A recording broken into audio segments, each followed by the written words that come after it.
चुनरी में गे लगौले वारी सुघरी चुनरी में चुनरी पहिरी हम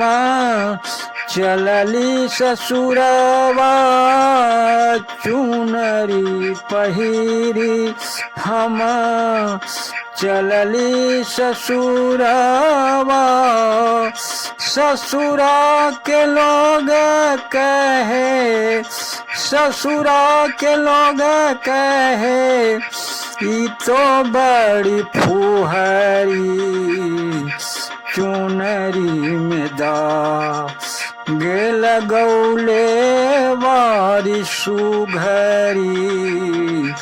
चुनरी में ई चुनरी हम मलमल धोली चुनरी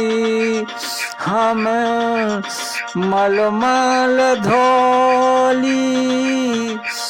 साबुन महंगा साबुन महंगा बिकाई ही नगरी चुनरी में गे लगौले वारी सुघरी चुनरी में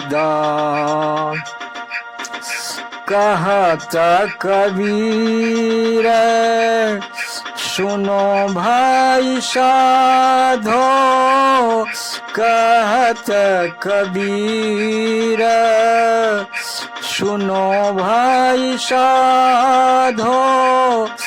बिना सत्संग के बिना सत्संग के सुघरी न सुधरी चुनरी में गे लगौले वारी सुघरी चुनरी में गे लगौले वारी सुघरी